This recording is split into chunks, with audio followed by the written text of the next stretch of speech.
Hanuman Prasad Poddar cancer अस्पताल एवं शोध संस्थान।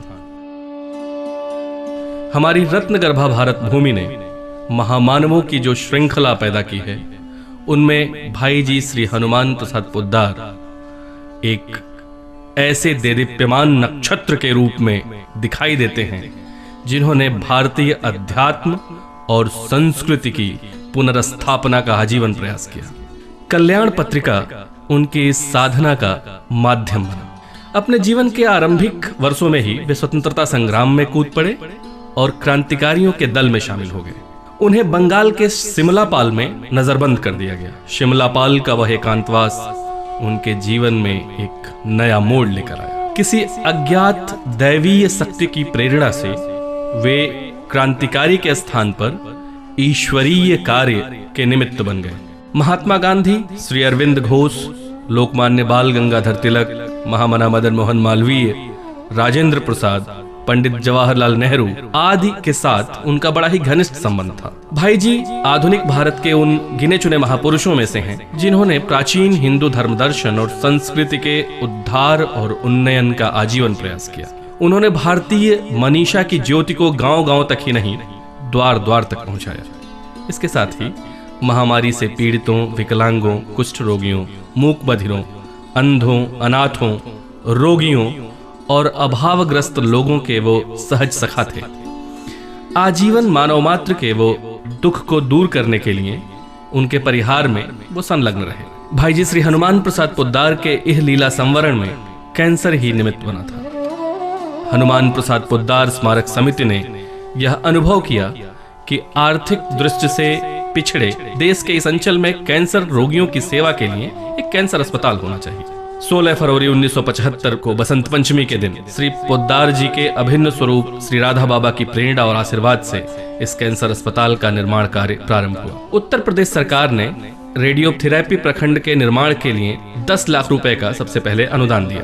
रेडियोथेरेपी प्रखंड के कोबाल्ट चैम्बर में टेलीथेरेपी चिकित्सा के लिए भारत सरकार ने 10 लाख रुपए की राशि दी, जिससे कोबाल्ट 60 गामा रेज संयंत्र की स्थापना संपन्न हुई। इस समय जो अस्पताल की परामर्शदात्री समिति थी, उसमें WHO यानी वर्ल्ड हेल्थ ऑर्गेनाइजेशन के कैंसर चिकित्सा और शोध निदेशक डॉक्टर फोल्के एचमायर, doctor DJ Jassawala, doctor Prafulla Desai, doctor PN Shahi, doctor AD Singh जैसे प्रख्यात विशेषज्ञ शामिल थे। 1982 1 नवंबर को स्वास्थ्य मंत्री उत्तर प्रदेश सरकार श्री लोकपति त्रिपाठी ने रेडियोथेरेपी प्रखंड का शुभारंभ किया। कैंसर अस्पताल को स्वावलंबी बनाने और अत्याधुनिक उपकरणों से सुसज्जित करने के लिए अपेक्षित धन की आवश्यकता थी।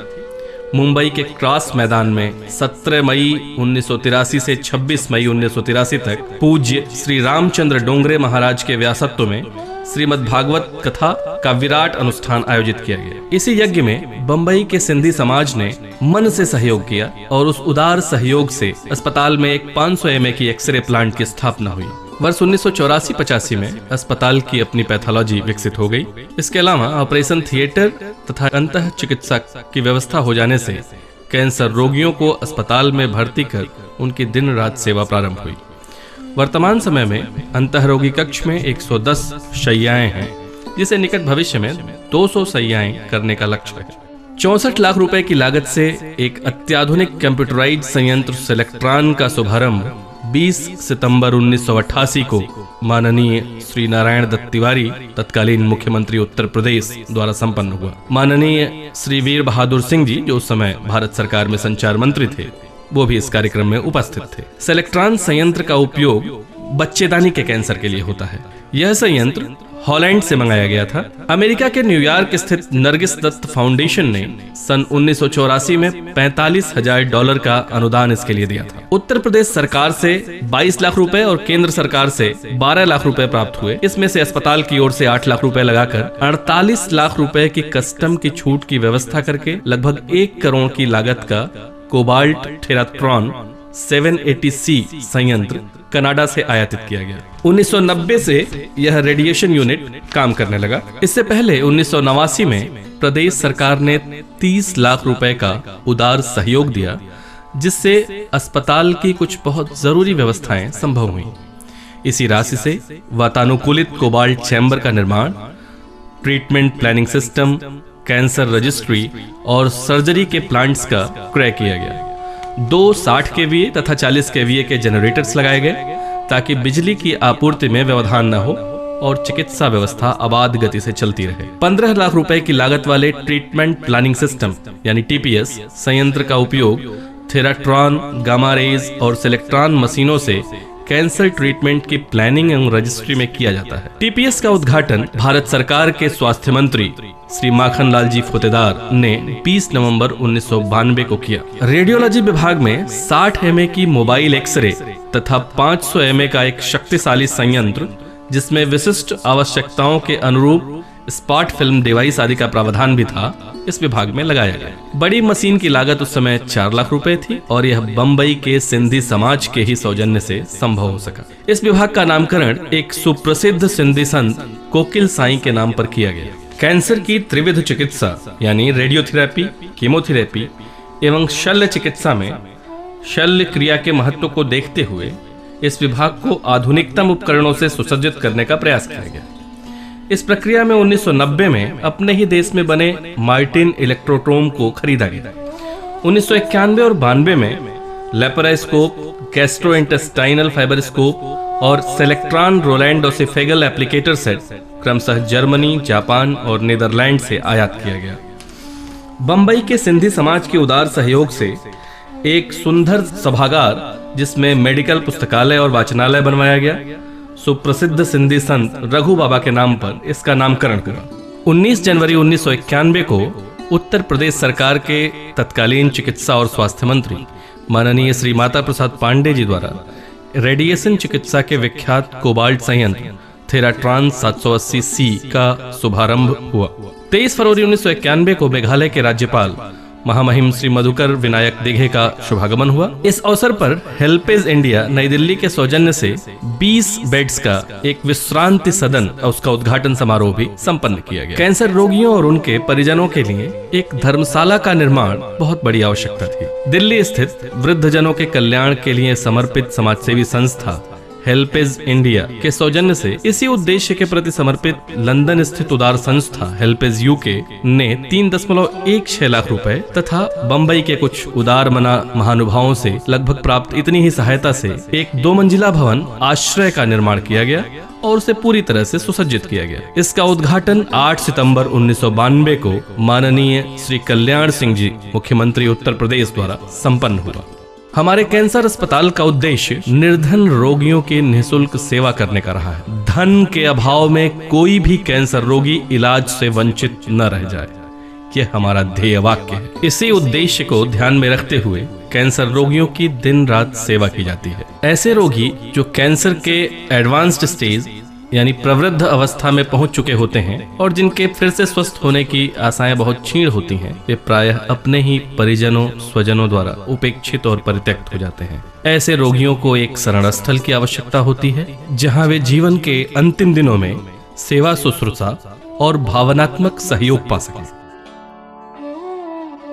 इस अस्पताल में इसी उद्देश्य को ध्यान में रखते हुए हेल्पेज इंडिया के सौजन्य से विश्रांति सदन की स्थापना की गई। कर्मचारी आवास भवन श्रृंखला का शिलान्यास माननीय श्री हरिश्चंद्र श्रीवास्तव जी, जो तत्कालीन वित्त मंत्री थे उत्तर प्रदेश सरकार में, उनके द्वारा 26 फरवरी 2001 को किया गया। तत्कालीन विधान परिषद सदस्य माननीय श्री गणेश शंकर पांडे जी ने समारोह की अध्यक्षता की। इस अस्पताल को उत्तर प्रदेश सरकार से वर्ष 1994 में 10 लाख रुपए का आवर्ती अनुदान स्वीकृत हुआ था। वर्ष 2000 में यह बढ़कर 40 लाख रुपए हो गया, जो अब तक इस अस्पताल को प्रतिवर्ष प्राप्त हो रहा है। भारत सरकार की कैंसर उन्मूलन योजना जिला कैंसर नियंत्रण कार्यक्रम के अंतर्गत चिकित्सकीय टीम द्वारा शहरी और ग्रामीण क्षेत्रों में कैंसर रोग की प्रारंभिक अवस्था में जांच, पहचान और कैंसर रोग से बचाव की जानकारियां दी जाती हैं। विगत कई सालों से गोरखपुर और बस्ती मंडल के निकटवर्ती जनपदों में संबंधित जनपद के सीएमओ यानी मुख्य चिकित्सा अधिकारी के निर्देशन में जनपद के पीएचसी और सीएचसीज पर नियमित रूप से शिविरों का संचालन किया जाता है। शिविर में जरूरी परामर्श और आवश्यक दवाएं भी निःशुल्क प्रदान की जाती हैं। भारत सरकार द्वारा अस्पताल को अनुदान के रूप में 4.2 लाख रुपए प्राप्त हुए, जिससे इस शिविर के लिए कमांडर जीप खरीदी गई और ग्रामीण क्षेत्रों में 1 दिवसीय प्रारंभिक कैंसर निदान कैंप्स का आयोजन 23 मई 1993 को पिपराइच में कैंप करने से आरंभ किया गया। इसी क्रम में high speed spiral CT scan machine का माननीय श्री राजेश त्रिपाठी, राज्य मंत्री होम्योपैथी चिकित्सा एवं धर्मार्थ कार्य, उत्तर प्रदेश सरकार द्वारा 22 सितंबर 2007 को लोकार्पण संपन्न हुआ। मानव सेवा के महान लक्ष्य को समर्पित इस कैंसर अस्पताल के रजत जयंती वर्ष में AIIMS, all India institute of medical sciences, नई दिल्ली के मार्गदर्शन में और उनके सहयोग से 19 और 20 जनवरी 2008 को एक कॉम्प्रिहेंसिव कैंसर केयर कॉन्फ्रेंस का आयोजन संपन्न हुआ। इसमें जाने माने कैंसर विशेषज्ञों ने कैंसर विषयक विविध व्याख्यान दिए। इस अवसर पर मुंबई के प्रख्यात कलाकार श्री शेखर सेन जी द्वारा निर्देशित एवं अभिनीत एक सांस्कृतिक कार्यक्रम गोस्वामी तुलसीदास का भी मंचन हुआ। ब्रैकीथेरेपी की मशीन LDR सेलेक्ट्रॉन के बंद हो जाने के बाद एक नई मशीन HDR के खरीदने की प्रक्रिया वर्ष 2008-9 में पूरी हुई। 21 मार्च 2009 को श्रीमती कृष्णा देवी डालमिया फिजियोथेरेपी यूनिट का शुभारंभ संपन्न हुआ। विधिवत पूजन अर्चन के साथ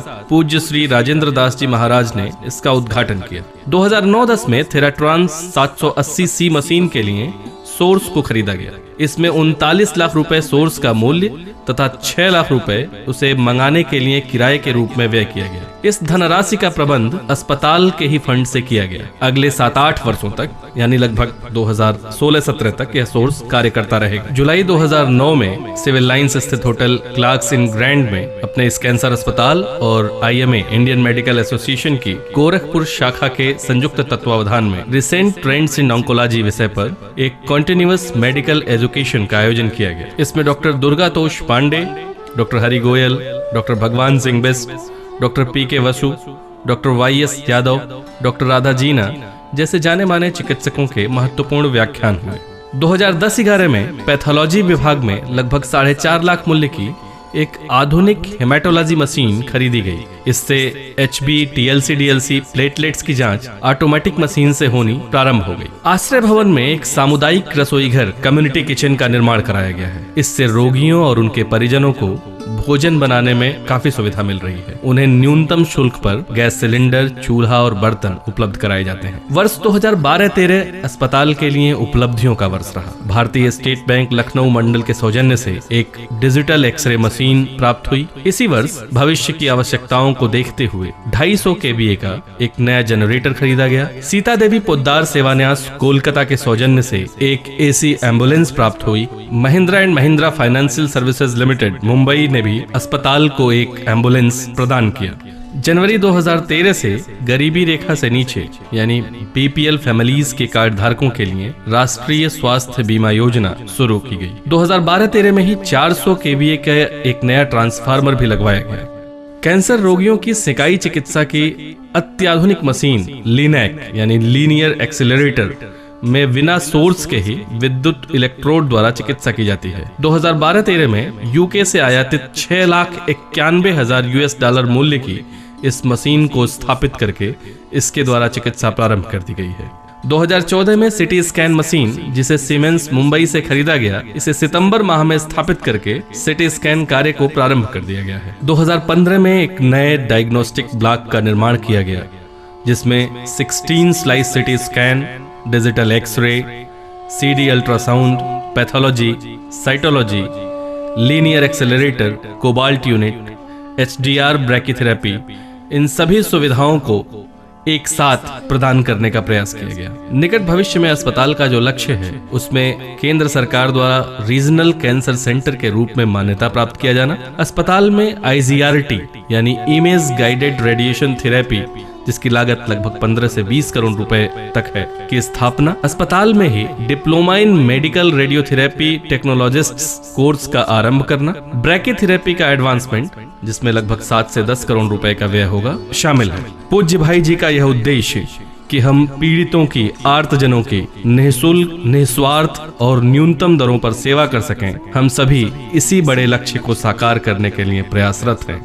हम ईश्वर से प्रार्थना करते हैं कि हम सभी को इस बड़े लक्ष्य को पूरा करने का संबल प्रदान करें।